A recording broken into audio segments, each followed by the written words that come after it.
Há poucos anos, eu escutava alguns analistas comentando a posição do movimento Brasil Livre, no sentido de que esse grupo caminhava em direção ao derretimento e insignificância. Um ledo engano, considerando que eles têm trabalhado pela formação de bases partidárias em vários estados e municípios antes mesmo que o partido político, com registro no TSE, fosse oficializado. O MBL fala a língua do sistema, os integrantes da cúpula sabem disso, vendem como novidade um projeto de poder sem pretensão alguma de renovação.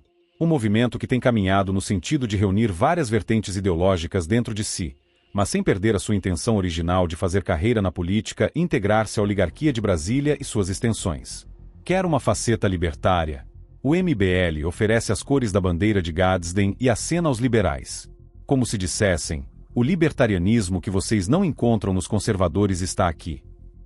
Sente alguma simpatia pelos movimentos socialistas com feições direitistas que tiveram proeminência no século passado? Há gente no movimento repassando uma imagem positiva desses regimes socialistas pagãos e antissemitas. Ou então você é maconheiro e de impulsos sexuais extravasados. Há um espaço também, uma espécie de psolismo travestido de direita.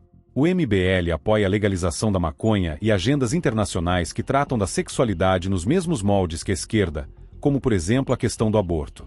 O movimento também tem trabalhado numa carapaça de catolicismo para atrair essa parte relevante da população brasileira.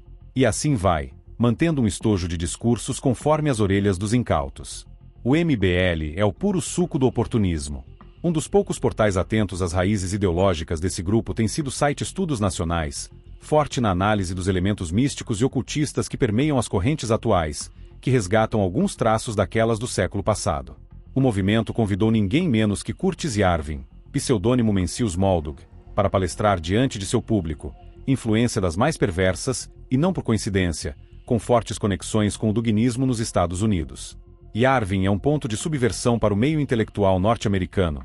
Sua proposta é erodir as bases institucionais da política dos Estados Unidos, como a ideologia dos pais fundadores, o constitucionalismo, um dos poucos lugares onde existe verdadeira cultura constitucional, o regime de liberdades civis. Colocando no lugar disso tudo um regime de viés tecnocrático e autoritário com donos de empresas podendo determinar, de cima para baixo, os regulamentos e diretrizes que os outros seguirão. O MBL tenta reencenar o teatro das tesouras.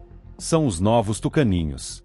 Reencenam a luta entre socialistas pseudopopulares com discurso periférico e classista racista com socialistas de condomínio, de famílias abastadas, patrimônio estável e regalias de praxe. Em suma, os tucaninhos e a social-democracia. Partindo para uma simplificação direta, os socialistas de condomínio e os socialistas de sindicato. Quando não estão no poder, defendem a liberdade de expressão irrestrita. Quando passam a ocupar cargos e crescer na aba do regime, essa defesa das liberdades é gradualmente diminuída, até que se passa a defesa explícita da censura como vem sendo praticada.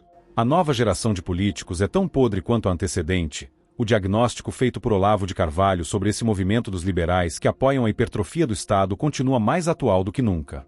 Tudo que o MBL tem feito desde que existe é sugar as energias do movimento popular e canalizá-las para reforçar a classe política podre, o sistema e agora a esquerda chique. Em nome de união, abstive-me de criticá-lo no mais das vezes, mas, quando, entre tantos pedidos de impeachment, ele optou por privilegiar logo de um adesista de última hora, sem outro currículo senão uma longa folha de serviços prestados ao esquerdismo, a única resposta que os patriotas podem dar a essa cachorrada é tolerância zero. Não há união com o divisionismo. Não há união com quem se alia ao inimigo contra os amigos. Olavo de Carvalho. Depois o movimento popular se dispersou e o MBL está lá, levando dinheiro dos partidos políticos. Inventou um jeito de fazer tudo de novo, como estava antes. Com a proposta de lei do deputado Kim Kataguiri, houve a criação de uma modalidade de denunciação caluniosa para contextos eleitorais, dando uma camada de blindagem a mais para as pessoas politicamente expostas. O MBL se posicionou a favor da reforma tributária do Lula e contrário à de Paulo Guedes. O MBL tenta encenar o discurso demagogo antibanditismo, mas quando se viu na circunstância de ter de escolher entre o partido denunciado como mantenedor de diálogos cabulosos com facção criminosa, e outro candidato cuja propaganda foi proibida nas regiões dominadas pelos facionados, se portou de maneira indiferente. O MBL sempre esteve ao lado da esquerda, porque os neotucanos são provenientes dos esquerdistas filhos das diretas já. Aliou-se aos partidos de esquerda para pedir o impeachment de Bolsonaro.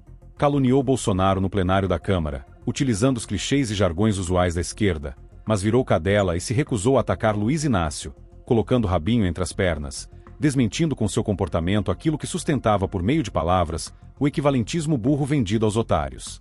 Propaga a narrativa do golpe e se coloca favoravelmente ao lado da censura impulsionada pelas frentes políticas que ocupam cargos judiciários.